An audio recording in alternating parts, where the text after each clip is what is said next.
Hello YouTube super pedal nerds. Today you're not even looking at a pedal, you're looking at me talking about how to show you a pedal. Welcome to the little, hopefully very short, behind the scenes of how to make a pedal video.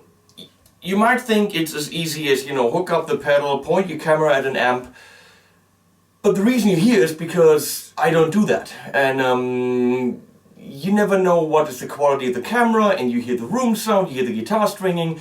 I don't want to demo a pedal worth, anything actually, in any price range, in a way that doesn't show you how to actually use it later and what it can do for you. So you're here because my pedals are my pedal demos are high quality.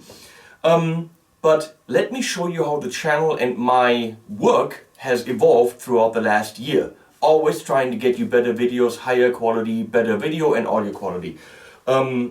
So we're gonna strip away the magic here and you're gonna see where I'm at.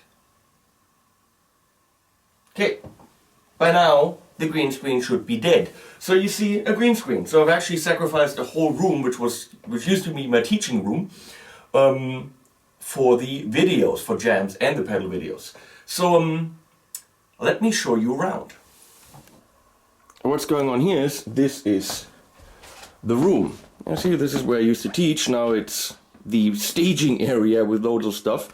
Okay, so we have lighting. You need shitloads of lighting.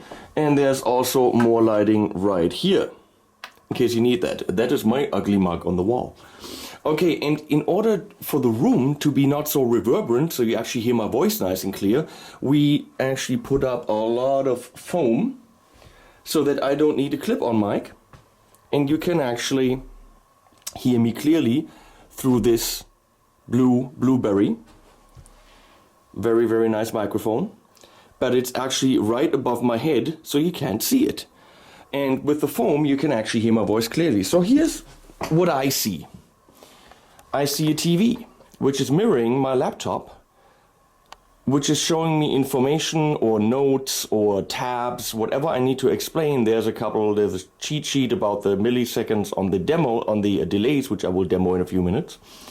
So this is what I see. There's a stereo with very nice speakers, which will play anything I play. So that's the feed coming from the studio, because, I'm not in the studio.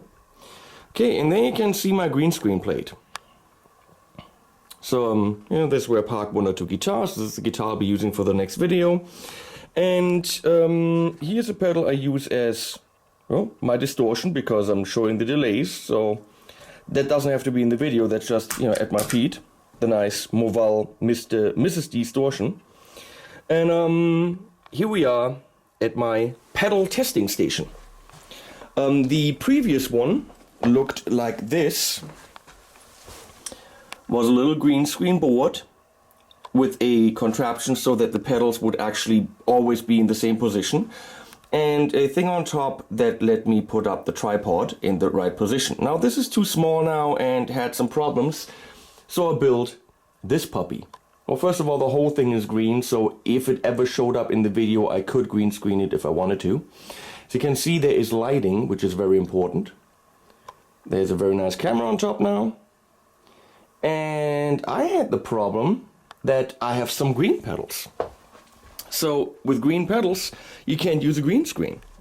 So I have this blue screen now, and you can actually pop the whole thing out and exchange it for this puppy in green. So the whole thing, usually I use the green screen, but I can just swap it out for a blue screen in case some companies decide to make green pedals. So please, companies, don't make green pedals.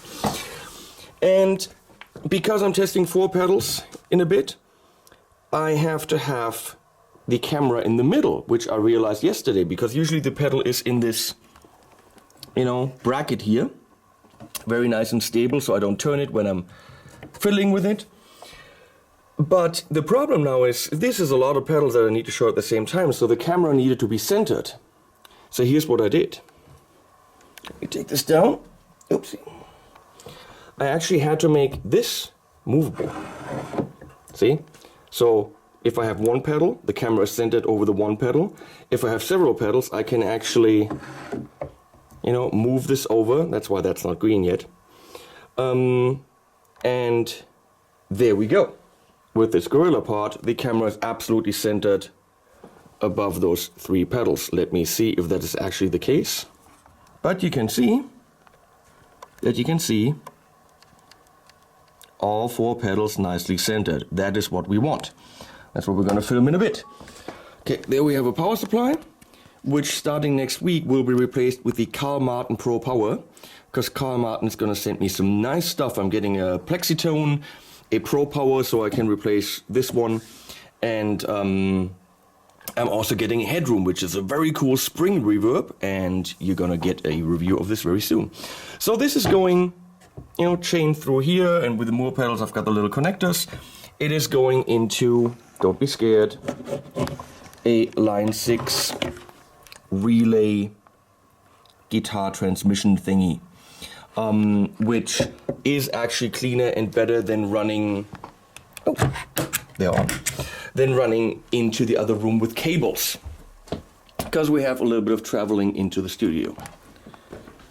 So there we are, this is the whole setup. And we're going through my kitchen, and this is the vocal booth. So I would have to run the cables through there, but of course the signal arrives here. Actually very clean, it arrives here in the relay receiver, which will then go into any of these amps, and you know, usually it is the PRS SE20. We could actually already boot that up a bit and make it warm. But I've done the Dietzel, the La Boga, I have tested with the Soldano, you've heard all of these. Soon we'll do some tests with this little puppy. Joyo Sweet Baby 5-watt hand-wired boutique amp. Incredibly nice, and you put some pedals on top, and there's actually killer sound. So this is then going downstairs. So, well, let's go downstairs. Actually, let me show you. In the back here, there's different cables labeled with different speakers. You can see 16 ohm, igniter. So this is going downstairs. The cable runs behind this column, and it actually runs into the wall right here, behind the plastic plants. And I'll show you where it goes. So we are traveling downstairs through all my dirty rooms, and we are in my basement. So this is where we are, and right in there is the igniter speaker. We have more and more speakers here. You've probably seen my ISO cab video. If not, check it out if you're in the market for making your own ISO cab. So, and in here we have the igniter speaker, which I've been using quite a bit lately. And lift. So in here is the igniter speaker.